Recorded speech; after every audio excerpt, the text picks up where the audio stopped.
Community News, and today we're going to be talking about ceramics and what a big deal and how it can make a big difference in your life and in your family's life. Thank you for being here, James Herring and Diana Gonzales from the Ceramic League of Miami. Great to be here. Yes. So the Ceramic League Miami has been around for a long time serving the people of this area.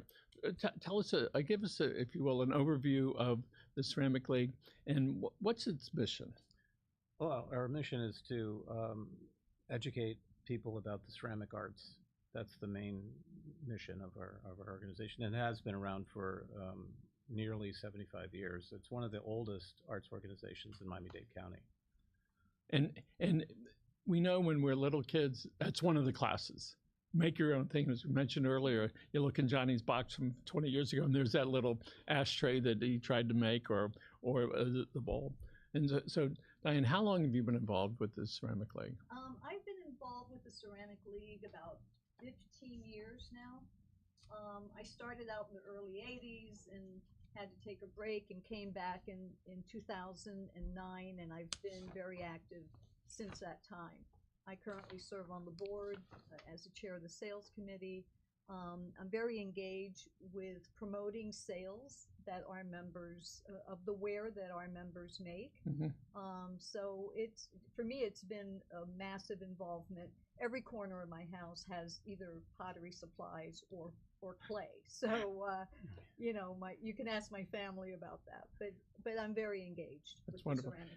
Gerald, could we put up their website? Yes. So the Ceramic League was founded in 1950 by some women artists. Yes, yes. Specifically women artists, not men. Yes, Why was that? They started in their garages, as I think they were, you know, they wanted a hobby, and that's how they started.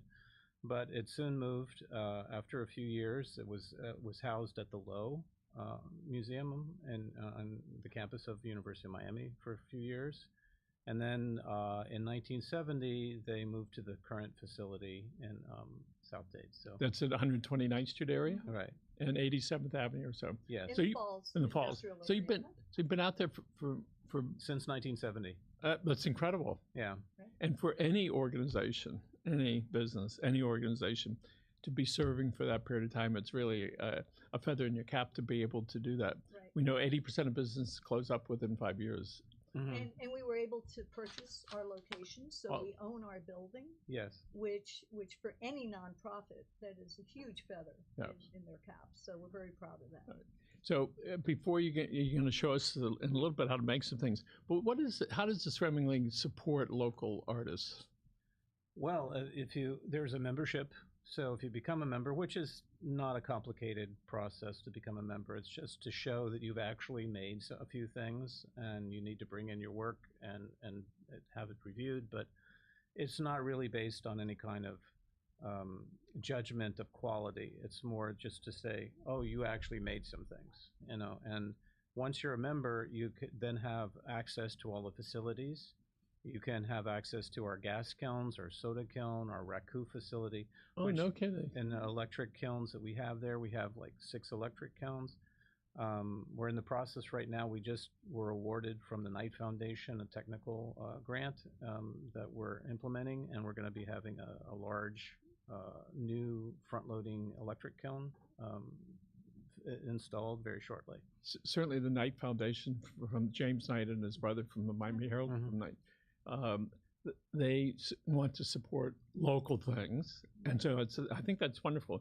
So to give us an idea, how many square feet do you have there? It's 5,000 square feet. Wow, we have that's a real deal. Yeah, it's 4 bays, 4 warehouse bays, each 1,250 square feet. So I had asked you ahead of time if we can talk about a lot of the exposure that a lot of us have is 1990. We remember there was that great movie with Patrick Swayze and Demi Moore and Ghost, and there's this one scene, I know you've probably seen it or heard it about 5,000 times, but as what do you call it when you're throwing on the wheel? Throwing on the, yeah. And to watch that happen, and the tactile information that's going through your hand and your body to be able to feel it and to touch that, and the smell of it, it clearly does something to the psyche of people. It's very therapeutic. It's very relaxing. when you take a ball of, well, clay, as you'll see in a moment, and you create something, it's pretty amazing that you've applied, using just your hands, the laws of physics, the laws of you know, making something move by force. It's pretty it's pretty exciting. I'd wanted to say that it's one of the only art forms where you're just using your hands, basically. Right. I mean, you use a few tools here and there, but mostly you're using your hands, and that's not like, for instance, working in stone or working in bronze or working in other materials. So sometimes I'm sure that people know what they want to create, but are there some people, they take this thing and they just put it down and they go, let's see what happens. Sometimes you start thinking you're going to make a bowl, and it turns into a cylinder, which could turn into a vase or a pitcher, or, you know, anything that you manipulate. It can be very spontaneous. It can be very spontaneous. It's so wonderful to be able to say, wow, that just happened. I don't know how it happened, but it just did. Right. So let's take this little ball over here, all right, and let's get the camera on her, all right? And James, if you want to tell us what she's doing over there. So the first part of the process is centering the clay on the wheel. That's what she's doing. So to do that, you usually kind of bring it up and push it down again, as she's doing now. And once you get it centered, the next step We're almost there. is called opening.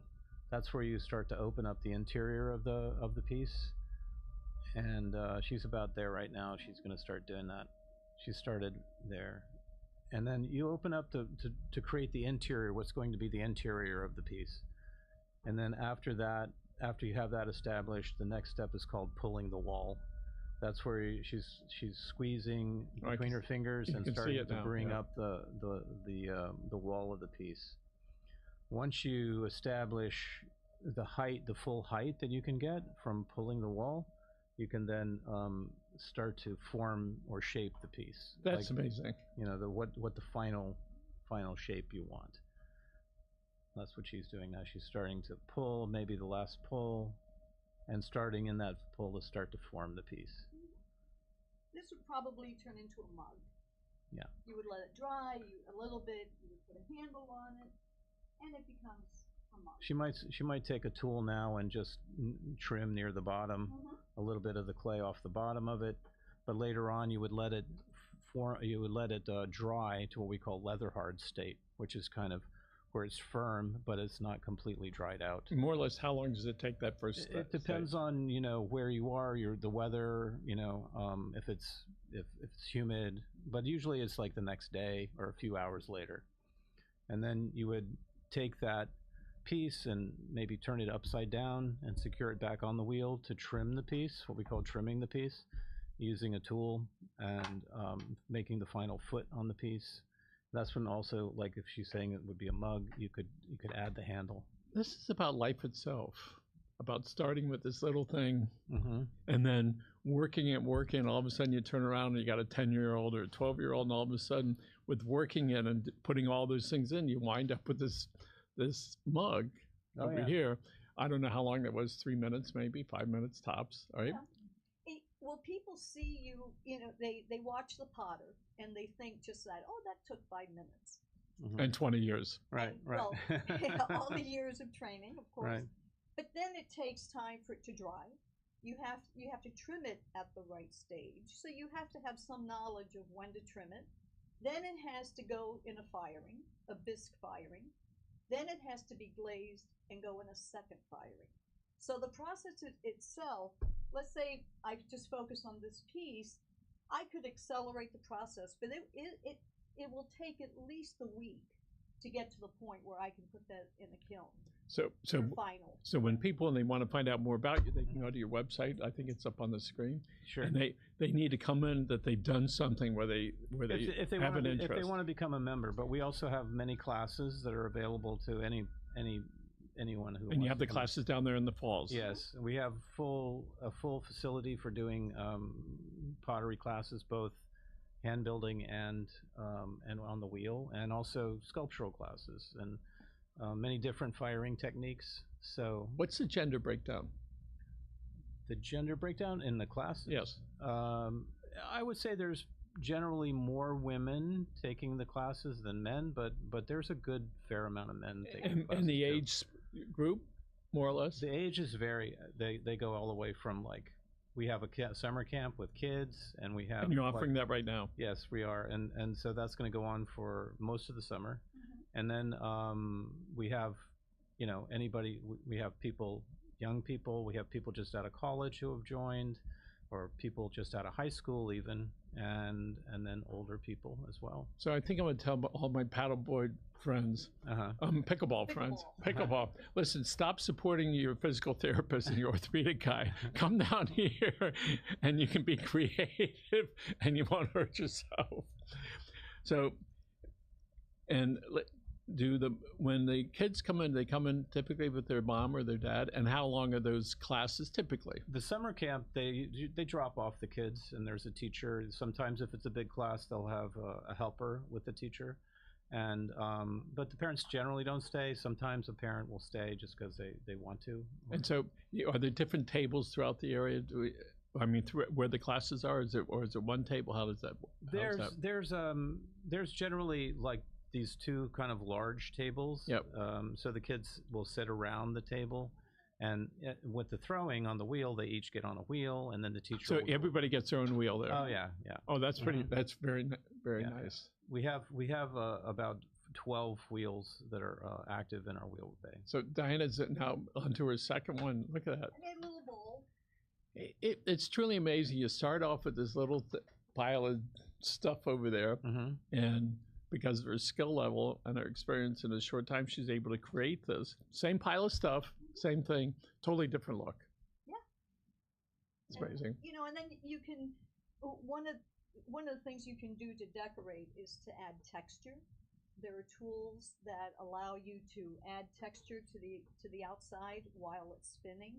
You can apply decals. You can do different types of glazing, because this is just the forming. Yes. Right. Then when you go to the finishing process, the sky's the limit.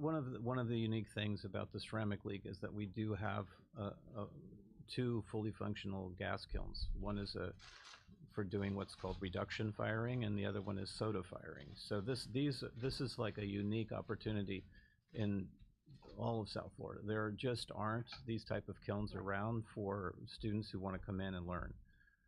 When you're at that phase, when you put it into the kiln, more or less, how long is it in there?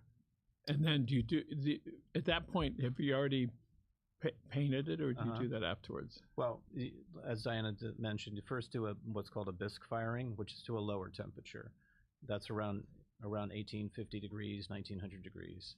And then after you take that piece out, it's still porous. At that point, all of the chemical water has been driven off, but the clay is still porous, like maybe you would see in a clay pot you might buy at the Home Depot for your plant or something like that. But you apply the glaze on that bisque piece, and then you put it in the kiln, which whatever it is, it could be an oxidation firing, which we do in our electric kilns. One second. Hey, Gerald, could you get a better shot over here? Move the camera. There we go. Okay, thank you. In our electric kilns, or we can put it into our reduction kiln and fire it to a high temperature, which is cone 10, which is Why is it called a reduction? Because you can achieve what's called a reduction atmosphere in the kiln, where you're reducing the amount of oxygen in the atmosphere of the kiln. What that does is it sucks out the oxygen molecules in the glazes and the clay, and makes color changes and other differentiations in the glazes and the clay. When you see young people, meaning anybody under the age of 85, right, do this, and you see that they're very happy with it, it must bring you a lot of satisfaction that you're able to help them. Oh, of course. It's always great as a teacher to see people walk away happy, And Diana, how did you get into this? I always liked playing. As a child, I liked playing with Play-Doh. I liked doing mud pies even, and it was just something I liked to do in terms of making forms, and then one day I said, I have to go give it a try. And that's, and the Ceramic League, because it was so supportive, the classes were very convenient, and they continue to be. it's just a great place to really, you know, get into the skill, get the skills you need, learn what you need to do. It's a great environment, very nice Yeah, people. I did want to mention that I started taking classes there in 1974 when I was in high school. So, you know, Where'd you go to high school? I went to South Miami High School. Right around the corner from here. So what got you there that first day? Well, you know what got me there was they hosted a workshop with an artist named Paul Soldner, who was doing raku. He's a very famous raku ceramic artist, and he came to Miami. He did a workshop there at the Ceramic League. He also did one at Miami-Dade South Campus, and I think at UM. And I went to those workshops, and I was just like, that was it. You know, I was totally fascinated by what he was doing, and then I started taking classes while I was in high school, but then over at the old Grove House that used to be in Coconut Grove. And then I went to the league and started taking classes over there. It's wonderful. We know that doing this part of the creation of it, that's one set of a mindset physically, how to do it. But to get to the painting part, which is certainly more finite and more exacting, right? And certainly it's supposed to make it more attractive, more colorful. Is there a connection between the person that does a really good job on that and them doing a good job on the painting, or is it another skill that they also need to learn? Well, it's definitely another skill that they need to learn. There's no doubt about that. But you know, when you say painting, some people, well, is that what it's called? Well, no, it's called glazing. Glazing. Okay. But there's so many different ways of finishing the piece when you're glazing. There's a multitude of different firing techniques. There's a multitude of different approaches to how you're going to decorate the piece. Some people want to do something very exacting, and they want to know, oh, my piece is going to come out that way every time I fire it. Or there's other people, like when we do what I was talking about with the reduction firing or the soda firing or even the raku firing, sometimes you don't know how it's going to come out. It's like there's a variation of things that can happen. You have a set of ways that it can come out. When you apply this glaze, it might come out green or it might come out red. You don't really know.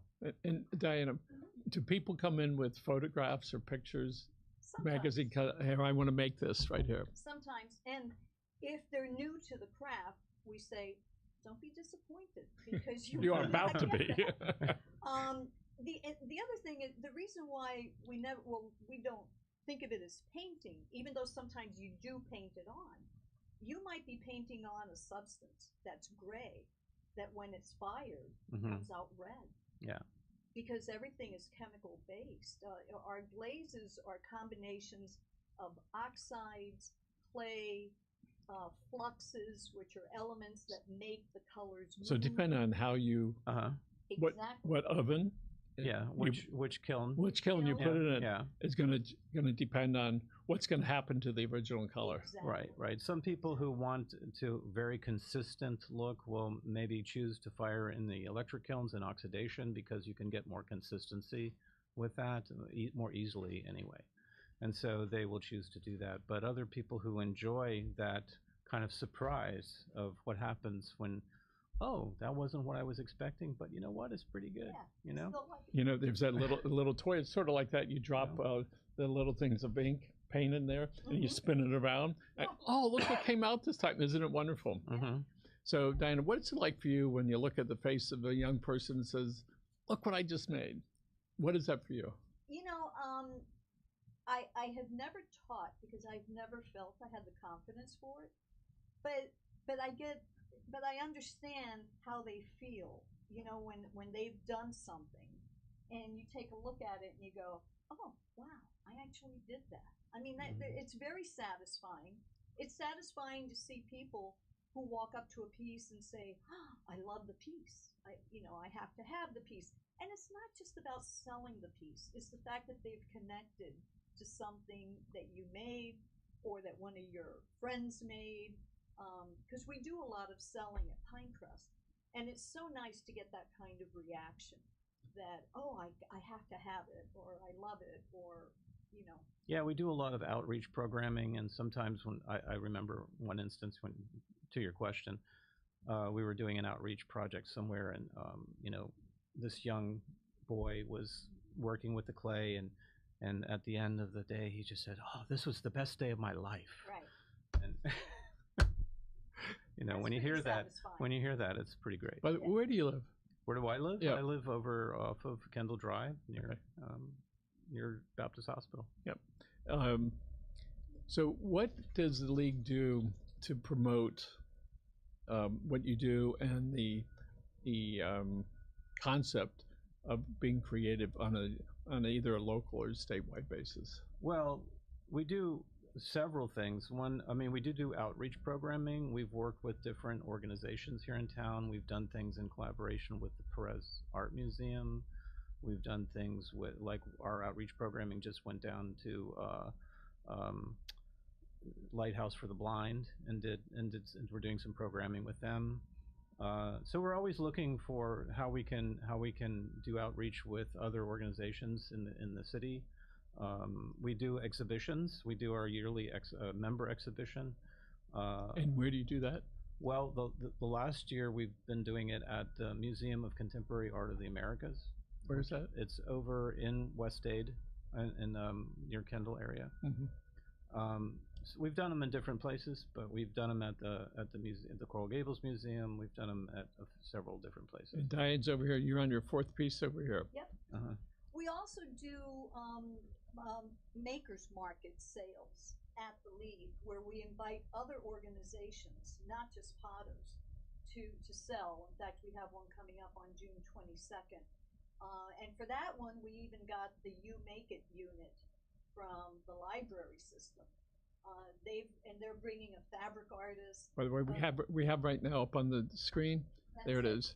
That's a flyer for that. So they can find more information on your website. Absolutely. Yeah, absolutely. Absolutely. Mm-hmm. Okay. So we're going to have the wood turners, and we have candle makers.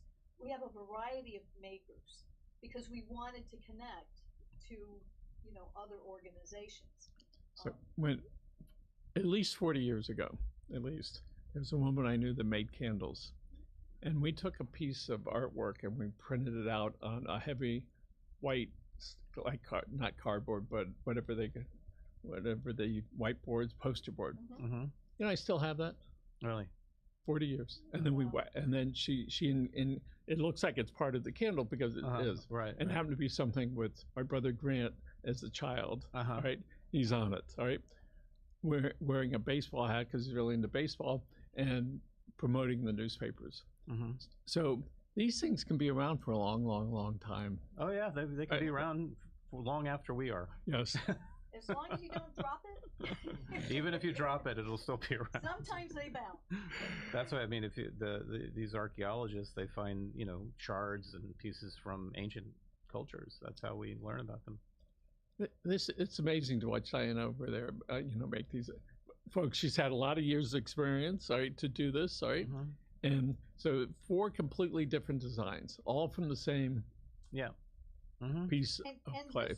This one could be a bottle. It could be a bud base.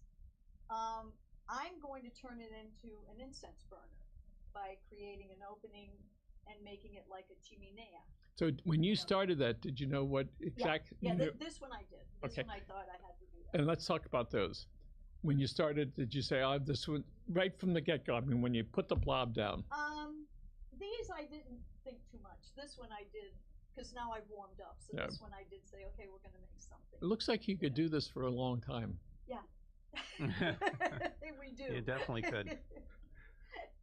We do. Like an hour. Oh, several hours a day for sure. Our classes are 2.5 to 3 hours long. And constantly creating. And we have to get kicked out most of the time because some of us could stay there. Some people that are trying to that are potters trying to sell, as a way of making a living, they'll spend hours a day.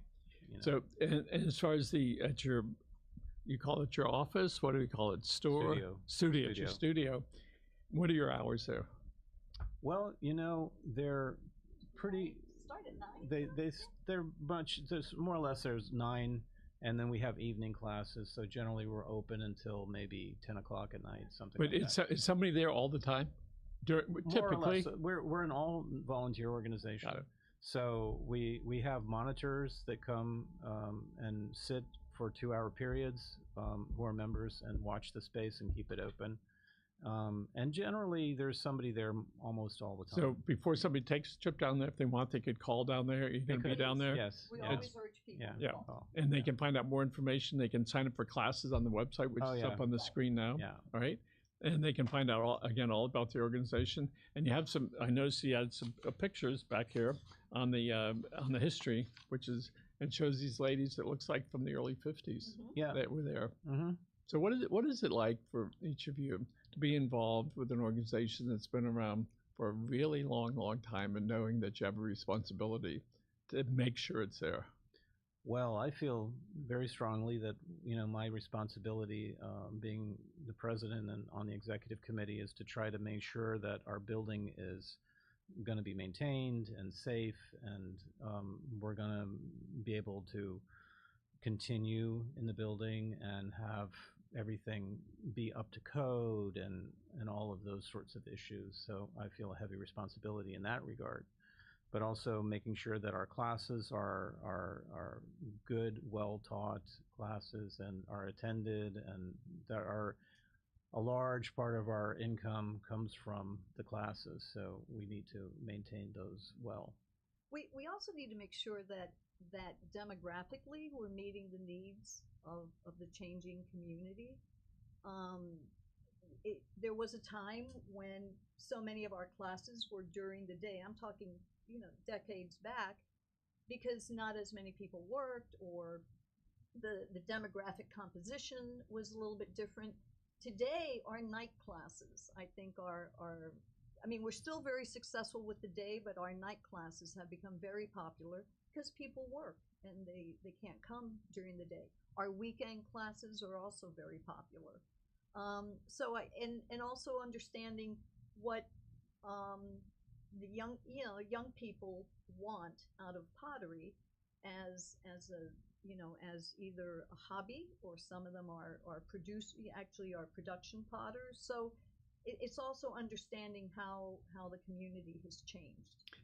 And I gather there's a certain sense of camaraderie that occurs if you go to the same class at each Oh, time, sure. and then you meet the other people there, Right. and you have the conversations. And then also, it builds community, our community, as part of people who are part of the organization, because we have committees people can serve on.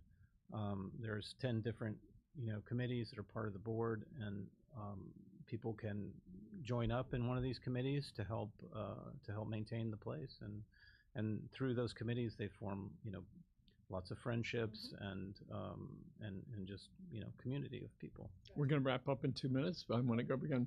People can find out all about you. They can go to your website. They can sign up there. They can see pictures about what you do. Right. They should call ahead of time. Make sure somebody's there. You have daytime and evening classes, Mm-hmm. and weekends. We also do workshops periodically. We do usually at least two large workshops a year, and those are also open for anyone to sign up for. And your other thing that you do, I don't know if you're still doing it. You're an attorney. Do you still do it? I tell Jerry I'm an attorney. I'm not quite an attorney. More economic developer in Okay. consulting work. So, and is there something else that you do? Well, yes. Well, for many years I worked for the Old Science Museum. I was the director of exhibitions there, exhibition fabrication and going into the new Frost Science Museum. Mm-hmm. I was there for a number of years, and then right now I work as a contractor for Royal Caribbean Cruise Lines as a prototyper. Both very creative people. So continue to share what you have, and make sure that new generation and even the current one loves this. James, thank you so much. Thank you. Diana, thank you very much. And you have, again, 4 pieces over there. Yep. Tell us what you're going to do with those. Well, I'm going to turn one into a mug. One's going to be just a drinking cup. That's going to be a little bowl or incense burner. and that's going to be a chiminea, like I mentioned. It's going to be for burning palo santo or incense. So what we'd like to do is when those are done, I'll show call it us to you. again, and we'll Absolutely. pull up the old one. We're sitting here, and here are the four, and this is what they are now. Super happy to do that. Thank you so much for joining us. Thank you for having us. My pleasure again, folks. Thank you for being here. Remember, take care of yourself and your family. Have a